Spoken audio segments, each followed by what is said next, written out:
კოლასელთა მიმართ. თავი პირველი. პავლე, ღვთისნებით იესო ქრისტეს მოციქული და ძმა ტიმოთე, კოლასეში მყოფ წმიდად და მორწმუნე ძმებს ქრისტეში. მადლი თქვენ და მშვიდობა ჩვენი მამა ღმერთისგან და უფალ იესო ქრისტესაგან. ვმადლობთ ღმერთს ჩვენი უფლის იესო ქრისტეს მამას ყოველთვის, როცა თქვენთვის ვლოცულობთ, რომ გვესმის თქვენი რწმენა ქრისტე იესოში და თქვენი სიყვარული ყველა წმიდას მიმართ. თქვენთვის ზესაში გამზადებული იმედის გამო, რომელიც წინასწარ გესმათ სახარების ჭეშმარიტი სიტყვით, რომელიც მოვიდა თქვენთან ისევე, როგორც მთელ წუთის სოფელში და მოაქვს ნაყოფი და იზრდება ისევე, როგორც თქვენ შორის იმ დღიდან მოკიდებული, რაც თქვენ ისმინეთ და შეიცანით ჭეშმარიტებაში ღვთის მადლი. როგორც ისწავლეთ ჩვენი საყვარელი თანამსახურის ეპაფრასასგან, რომელიც ერთგულად ემსახურება ქრისტეს თქვენთვის.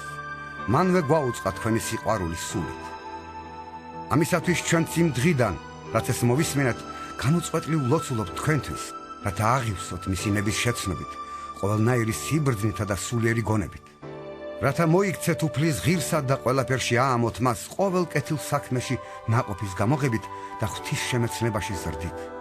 მთელი ძალით გაძლიერდეთ მისი დიდების სიმტკიცისამებრ ყოველგვარ მოთმინებაში და სულ გრძელობაში სიხარულით.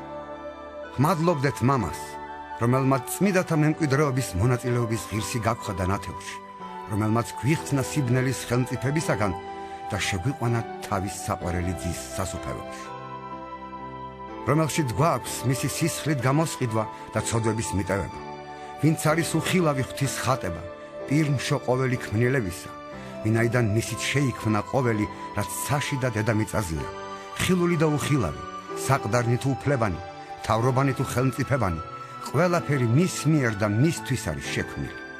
იგი არის უწინარეს ყოვლისა და ყოველივე მისით დგას.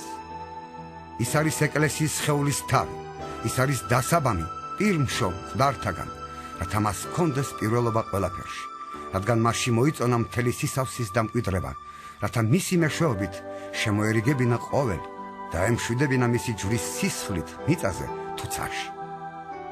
თქვენც, რომელნიც ოდესღაც იყავით გაუცხოებულნი და გონებით მტრები თქვენი ბოროტი საქმეების გამო, ახლა შეგირიგათ მისი ხორცის სხეულში, მისი სიკვდილის მეოხებით, რათა წარგადგინოთ თქვენ თავის წინაშე წმიდები, უბიწონი და უბრალონი.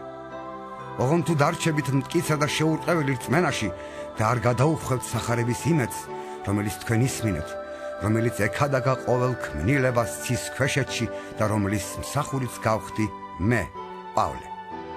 ახლა კი ვხარობ ჩემი ტანჯებით თქვენს გამო და ჭირს, რაც ქრისტეს დააკლდა, ვავსებ საკუთარი ხორცით მისი სხეულისათვის, რომელიც ეკლესიაა, რომლის მსახურიც მე გავხდი ღვთის განგებულებით, თქვენთვის რომ მომეცა, აღსასრულებლად ღვთის სიტყვისა.